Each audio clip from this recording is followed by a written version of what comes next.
This is why I don't fuck with Glocks, right? It's not even specifically the Glock itself. It's the fanboys and amount of uneducated people that rush to it due to it simply being popular without doing their research. That to me is the biggest issue. You getting a gun because it's cool, even though you don't know shit about it, the benefits of it, don't have no understanding of ergonomics, not willing to put forth any training, or making sure that you're overall good with a gun and think that you damn near have a superpower just because it's a Glock.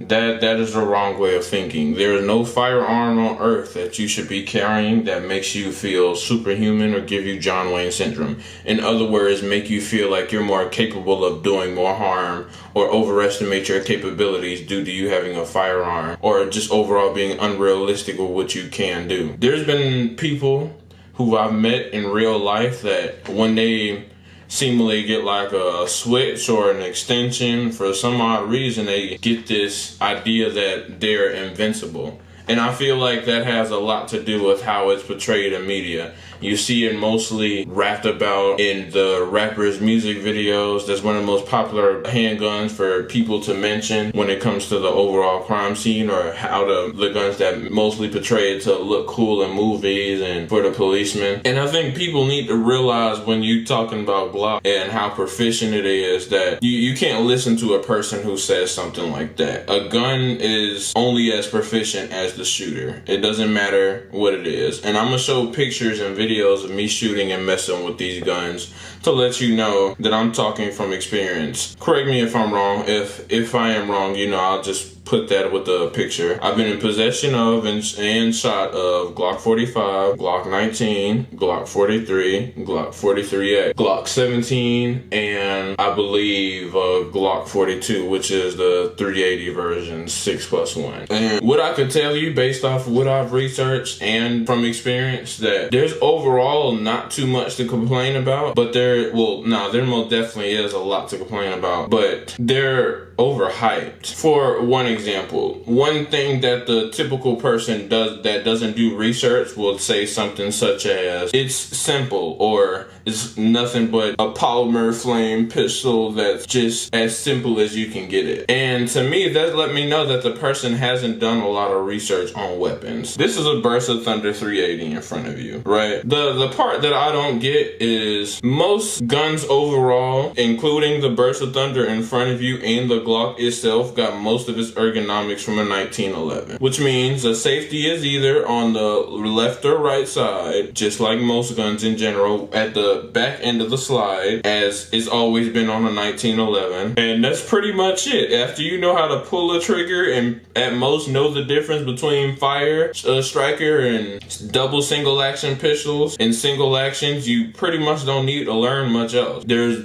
nothing quote unquote that makes it so simple to the point that it just outright beats other pistols or quote unquote make it better. If you believe a Glock is the most simple out there, I don't think you overall know too much about guns in general. And I'm just telling the truth. What is so quote unquote simple about just having a magazine release? You know what I'm saying? Is that even a good thing?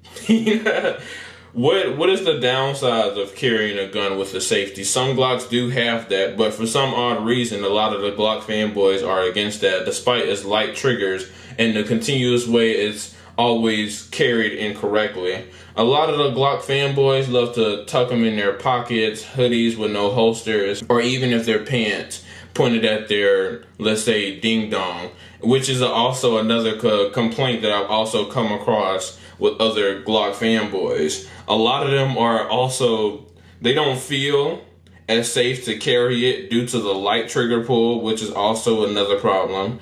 Why is somebody who not used to guns, or overall just trying to get used to guns in terms of concealed carrying and practicing with it, is given a light trigger gun? It's sad to say, but a lot of people that do get guns for their popularity and don't do a lot of training with them, for some odd reason have a problem, quote unquote, with negligent discharges, which means the guns could shoot accidentally or by itself. They have a history of jamming, especially with their extensions, not with their normal size mag or the mags they come with, in other words. But But a lot of people don't know that every time you put in an extension, it increases the likelihood of a gun jamming by 33%. And I'll show the screenshot for that as well.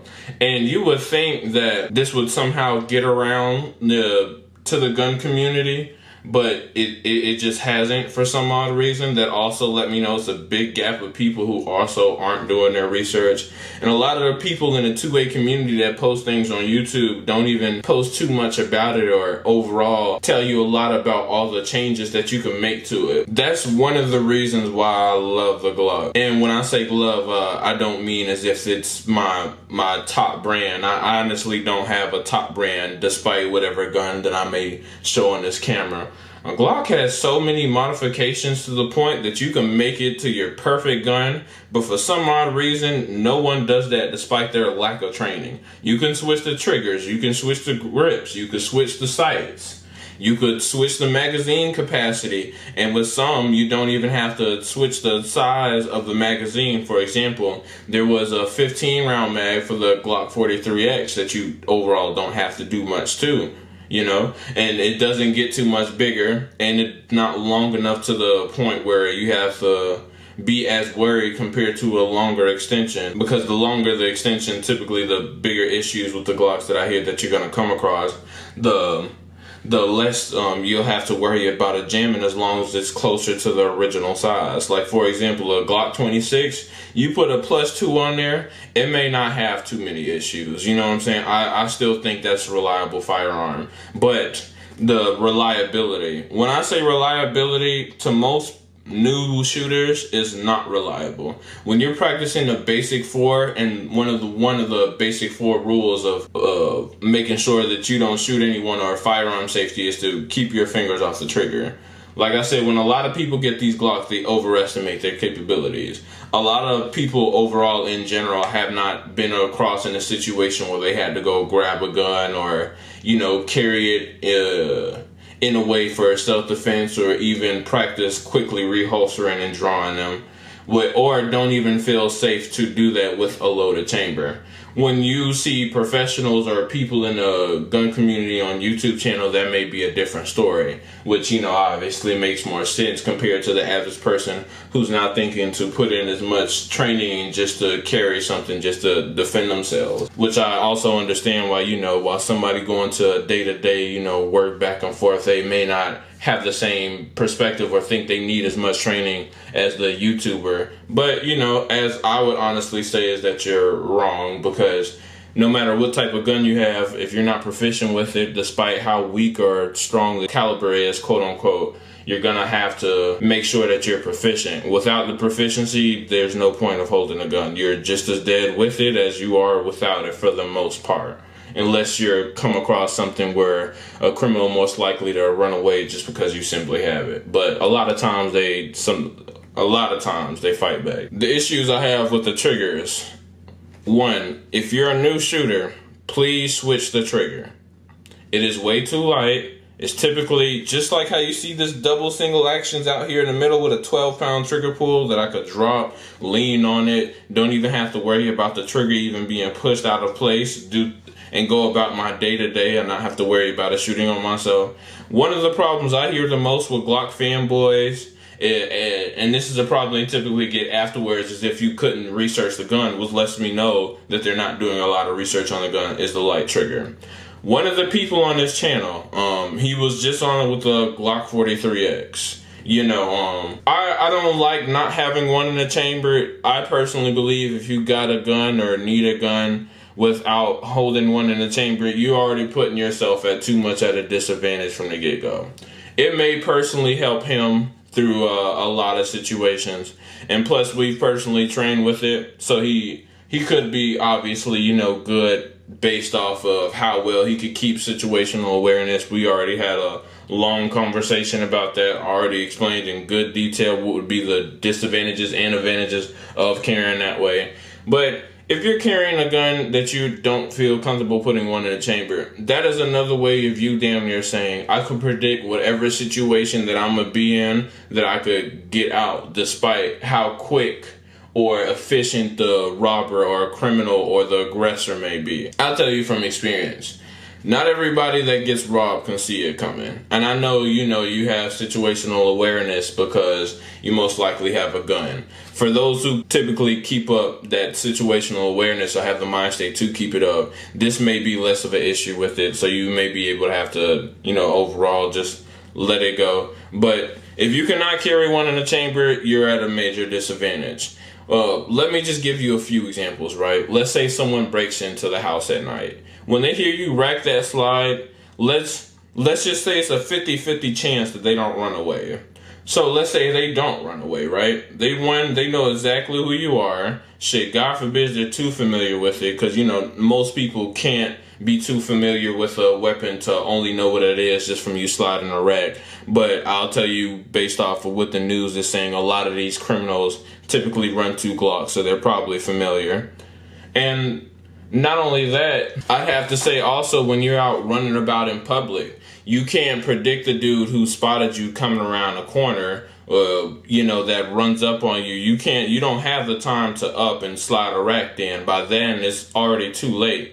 You're already at too much of a risk, and by the time you successfully pull it out, you could end up risk. So for robberies and home defense, you're already at a disadvantage depending on the situations, because you're most likely going to be broken in at night, which could, have them listening out for things and you sliding that rack. Just like if you were to put one in a chamber of a pump action shotgun, it could end up giving up your location and giving you a disadvantage when it comes to fighting yourself and quickly drawing, because you need every quick second that you have that you're putting the racks in, because that could be a second that you're potentially getting shot at, or just overall already deleted, or sent to heaven early just based off of that mistake.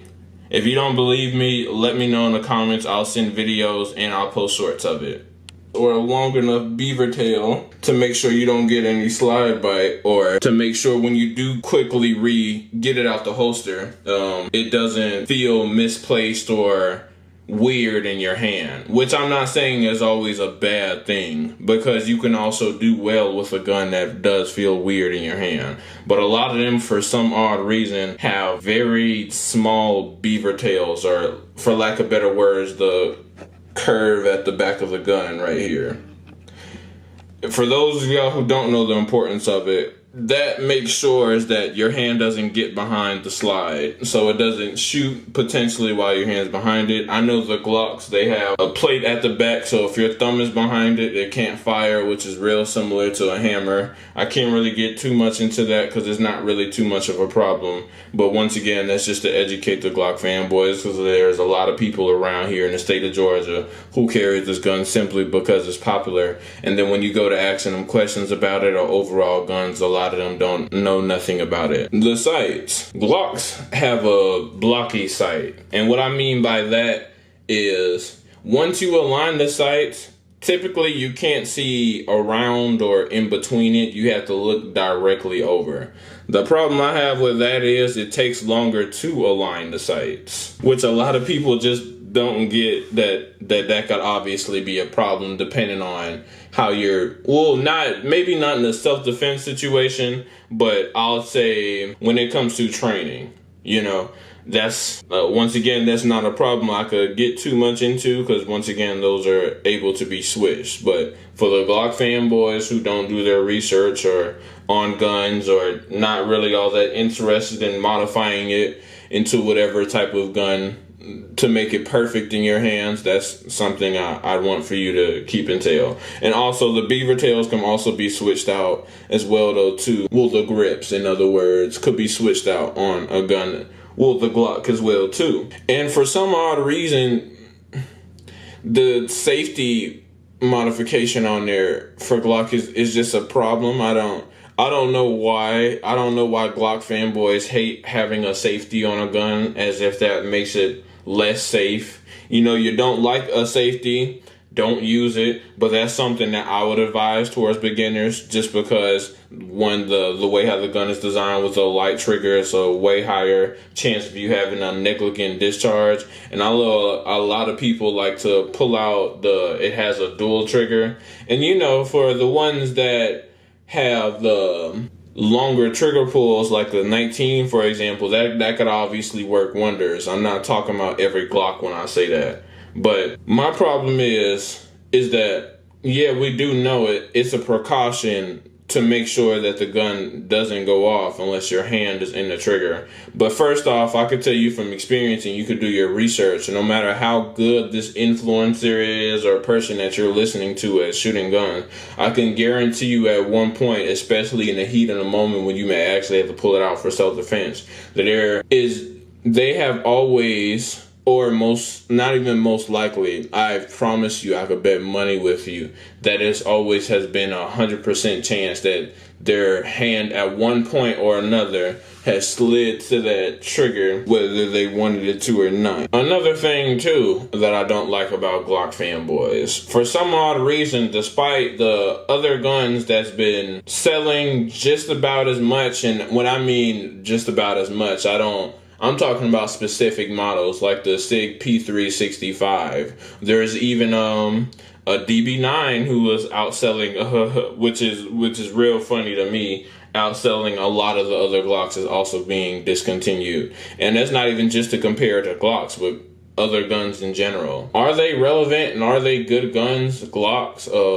That, to me, that's dependent on who you are. If you're not that well of a shooter and you're not planning on putting that much training or even thinking about looking towards modifications for it, if you're coming across issues or see them as a safety risk, then no, you shouldn't be fucking with it, and you need to stay away from other Glock fanboys, because they're only gonna tell you that their gun is the best due to lack of knowledge or John Wayne syndrome or feeling like the quote-unquote cool kid part of the group, you know? Outside of that and the negative stereotypes that's pushed with the guns, with the Glock specifically, I think that's about it. See y'all next video.